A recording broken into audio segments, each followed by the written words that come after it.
Hello friends, welcome in my YouTube channel zoology classes. Previous video में हमने पढ़ा था सुपर क्लास पाइसिस के जनरल कैरेक्टर्स। आज हम पढ़ने जा रहे हैं सुपर क्लास पाइसिस की एक महत्वपूर्ण क्लास कॉन्ड्रिक्थिस। बात करते हैं क्लास कॉन्ड्रिक्थिस की, तो इसे कॉमनली हम इलेस्मोब्रेंकाई भी कहते हैं। कॉन्ड्रिक्थिस वर्ड को अगर डिवाइड किया जाए तो ये दो शब्दों में बटा होता है। कॉन्ड्रिक मीन्स कार्टिलेजिनस और इक्थिस मीन फिशेज, अर्थात ऐसी मछलियां जिनमें अंतःकंकाल उपास्थियों का बना होता है उन्हें हम कार्टिलेजिनस फिशेज या कॉन्ड्रिक्थिस वर्ग में सम्मिलित करते हैं। आज हमारे वीडियो का बेस रहेगा क्लास कॉन्ड्रिक्थिस के जनरल कैरेक्टर्स। बात करते हैं इनके सामान्य लक्षणों की। तो मुख्य लक्षण जो कि इनके वर्गीकरण का आधार है, endoskeleton is cartilaginous without true bones, अर्थात अंतःकंकाल इनमें उपास्थियों का बना होता है जो कि वास्तविक अस्थियां रहित होता है। नोटोपोड इज परसिस्टेंट, पृष्ठरज्जु इनमें जीवन पर्यंत मौजूद रहती है, अर्थात एनिमल्स के होल लाइफ में पृष्ठरज्जु उपस्थित होती है जो कि कोर्डेट का एक फंडामेंटल फीचर्स है। नेक्स्ट बात करते हैं हैबिटेट की। तो इनका हैबिटेट एक्वेटिक होता है, जलीय होता है, और जलीय में भी मरीन या समुद्री जलीय होता है। बात करते हैं इनकी हैबिट की या स्वभाव की, तो ये मोस्टली फ्री स्विमिंग एनिमल्स होते हैं।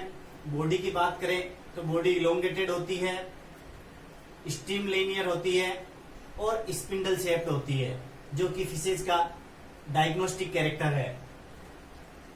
हम बात करें कॉन्ड्रिक्थिस क्लास के एनिमल्स की, तो ये कोल्ड ब्लडेड एनिमल्स होते हैं, अर्थात शीत रुधिरधारी होते हैं। शीत रुधिरधारी से तात्पर्य इनके शरीर का तापक्रम बाह्य वातावरण के तापक्रम के अनुसार बदलता रहता है, अतः इन्हें पोइक्लोथर्मल या शीत रुधिरधारी जंतु भी कहते हैं या कोल्ड ब्लडेड एनिमल्स कहते हैं। इनका तापक्रम समान नहीं होता, अतः इन्हें असमतापी जंतु भी हम कह सकते हैं। बात करते हैं माउथ की, तो माउथ इनमें स्पष्ट होता है जो कि वेंट्रल सरफेस पे होता है, अर्थात अधर सतह पर उपस्थित होता है। एग्जाम के पॉइंट ऑफ व्यू से एक महत्वपूर्ण नोट है, क्लेस्पर प्रेजेंट इन मेल एनिमल्स। क्लेस्पर एक कोपुलेटरी ऑर्गन या मैथुनन की तरह कार्य करता है जो कि कॉन्ड्रिक्थिस क्लास के मेल एनिमल्स में देखने को मिलता है, अर्थात कॉन्ड्रिक्थिस क्लास के सभी नर जंतुओं में क्लेस्पर नामक मैथुनन पाया जाता है जो कि कोपुलेटरी या ऑर्गन की तरह कार्य करता है और पॉपुलेशन में बेहद ही महत्वपूर्ण है। बात करते हैं इनके टीथ्स की, तो टीथ्स इसमें प्रेजेंट होते हैं। Teeths are modified placoid scales, अर्थात दांत इनके प्लेकोइड स्केल्स का रूपांतरण होते हैं, अर्थात प्लेकोइड स्केल से ही इनके दांतों का फॉर्मेशन होता है।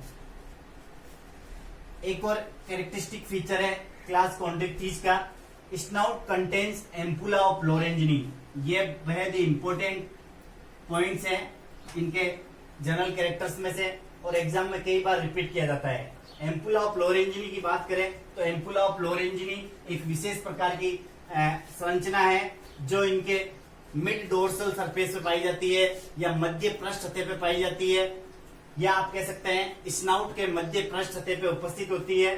ये एक सेंस ऑर्गन की तरह कार्य करती है और इनका प्रमुख कार्य थर्मो रिसेप्टर की तरह होता है, अर्थात ये तापग्राही होती है या टेम्परेचर को सेंस करने का कार्य करती है और एक तरह से थर्मो रिसेप्टर की तरह क्रियाशील होती है। बात करते हैं इनकी बॉडी की। Body is covered by placoid scales. Placoid scales, जैसे कि मैंने प्रीवियस वीडियो में सुपर क्लास पाइसिस में एक्सोस्केलेटन की बात करी थी कि एक्सोस्केलेटन इनका डर्मल स्केल्स का बना होता है। डर्मल स्केल्स वेरियस टाइप्स के होते हैं, जैसे cycloid scales, ctenoid scales, ganoid scales और प्लेकोइड स्केल्स। तो इन्हीं में से एक स्केल्स है placoid scales. Placoid scales class Chondrichthyes की विशेषता है, अर्थात क्लास कॉन्ड्रिक्टिज के सभी फिशेज में प्लेकोइड स्केल्स देखने को मिलते हैं। अर्थात प्लेकोइड स्केल्स के द्वारा पूरी बॉडी घिरी हुई रहती है। बात करते हैं इनके डाइजेस्टिव ट्रैक्ट की, तो डाइजेस्टिव ट्रैक्ट में इंटेस्टाइन रीजन में स्पाइरल वाल्व या स्क्रोल वाल्व उपस्थित होते हैं। स्पाइरल वाल्व या स्क्रोल वाल्व की बात करें तो ये इनके इंटेस्टाइन या आंतरीय क्षेत्र में उपस्थित होते हैं और इनका प्रमुख कार्य है एब्जॉर्प्शन सरफेस को बढ़ाना, अर्थात अवशोषण की सतह को बढ़ाने का कार्य करते हैं।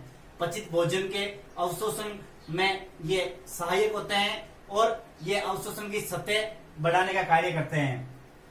बात करते हैं रेस्पिरेशन की या श्वसन की, तो श्वसन इनमें 5 से 7 जोड़ी गिल्स के द्वारा होता है, अर्थात 5 से 7 जोड़ी क्लोम पाए जाते हैं जिनके द्वारा इन एनिमल्स में रेस्पिरेशन या श्वसन की प्रक्रिया संपन्न होती है।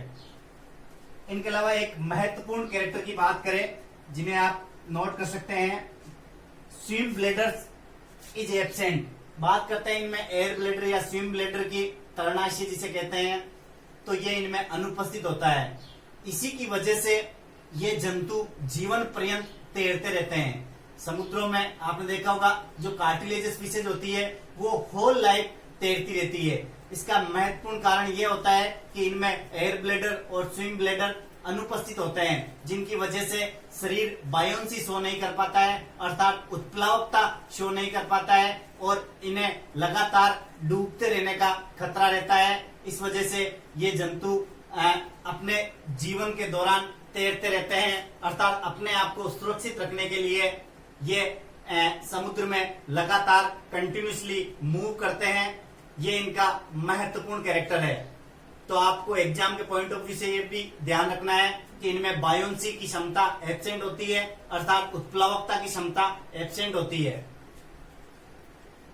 बात करते हैं क्लोका की। क्लोका इनके डाइजेस्टिव ट्रैक्ट का लास्ट 4 है, जो कि common aperture for both digestive tract and reproductive system, दोनों में कार्य करता है। क्लोका या अवस्कर जिसे कहते हैं, ये इनके पाचन तंत्र और जनन तंत्र दोनों के लिए एक सामान्य छिद्र के रूप में कार्य करता है, अर्थात वेस्ट प्रोडक्ट भी क्लोकल अपर्चर के द्वारा बाहर निकलते हैं और मेल गेमिट भी क्लोका के द्वारा बाहर रिलीज किए जाते हैं। Heart is Venus. बात करते हैं इनकी सर्कुलेटरी सिस्टम की, तो इनमें हृदय सीरिय प्रकार का होता है, जो कि सुपर क्लास स्पीशीज का भी जनरल कैरेक्टर्स है। वीनस हृदय से तात्पर्य है कि इनमें डीऑक्सीजनेटेड ब्लड फ्लो करता है, अर्थात एऑक्सीजनेट रुधिर इनमें प्रवाहित रहता है, अतः इन्हें सीरिय हृदय कहते हैं। और सीरिय हृदय की विशेषता होती है कि ये 2 कक्षीय होता है, 2 चैम्बर्ड होता है। इनके अलावा क्लास कॉन्ड्रिक्टिज की बात करें तो इनमें 2 एडिशनल चैम्बर्स भी देखने को मिलते हैं, जो कि साइनस विनोसस और कोनस आर्टियोसस के रूप में पाए जाते हैं। बात करते हैं साइनस विनोसस और कोनस आर्टियोसस, जिन्हें सिरा कोटर और धमनी शंकु भी कहते हैं। सिरा कोटर से ब्लड आलिंद में पहुंचता है और वेंट्रिकल से ब्लड कोनस आर्टियोसस या धमनी शंकु में पहुंचता है, जहां से पूरी बॉडी में मूव होता रहता है या फ्लो होता रहता है। तो 2 कक्षीय हृदय उपस्थित होता है, लेकिन 2 कक्षों के साथ में 2 अवशेषी कक्ष भी उपस्थित रहते हैं, जिन्हें सिरा कोटर और धमनी शंकु कहते हैं या साइनस विनोसस और कोनस आर्टियोसस कहते हैं। बात करते हैं इनके नर्वस सिस्टम की, तो नर्वस सिस्टम वेल डेवलप्ड होता है, अर्थात इनका तंत्रिका तंत्र सुविकसित होता है, जिनमें हम बात करें ओल्फैक्टरी लोब्स की या ग्रांड पालियों की, तो ग्रांड पालियां और सेरिबेलम दोनों एनलार्ज कंडीशंस में होते हैं, अर्थात दीर्घाकार होते हैं। ध्यान रखना, ओल्फैक्टरी लोब और सेरिबेलम ये दोनों दीर्घ आकार के होते हैं। इनके अलावा बात करते हैं इनके क्रेनियल नर्व्स की, तो इनमें 10 जोड़ी कपाल तंत्रिकाएं पाई जाती है जो कि महत्वपूर्ण होती है। इनके एक्सक्रीशन की बात करें या एक्सक्रीटरी सिस्टम की बात करें तो इनमें किडनी का मॉडिफिकेशंस देखने को मिलता है, और किडनी का मॉडिफिकेशंस की बात करें तो इनमें मीजोनेफ्रिक टाइप की किडनी देखने को मिलती है, जिन्हें ओपिस्टोनेफ्रिक भी कहा जा सकता है। मीजोनेफ्रिक किडनी एक मिडिल मॉडिफिकेशंस है जो कि कहीं ना कहीं प्रोनेफ्रिक किडनी से विकसित हुई है। इनके वेस्ट प्रोडक्ट की बात करें तो इनका अपशिष्ट पदार्थ यूरिया होता है। क्यों? क्योंकि ये वाटर में पाए जाते हैं सभी एनिमल्स या फिशेज, तो इनका एक्सक्रीटरी प्रोडक्ट यूरिया होता है। इन्हीं के बेसिस पे इन्हें हम यूरियोटेलिक एनिमल्स भी कहते हैं। बात करते हैं सेक्सेस की, तो सेक्सेस आर सेपरेट, अर्थात लिंग पृथक पृथक रहते हैं। इसी के बेसिस पे ये यूनिसेक्सुअल एनिमल होते हैं, अर्थात इनमें नर व मादा जनन अलग अलग जंतुओं में स्थित होते हैं, अर्थात ये एक लिंगी जंतु होते हैं। फर्टिलाइजेशन की बात करें तो निषेचन सामान्यतः इंटरनल होता है, आंतरिक प्रकार का निषेचन देखने को मिलता है। ये भी एक ध्यान रखने योग्य बात है।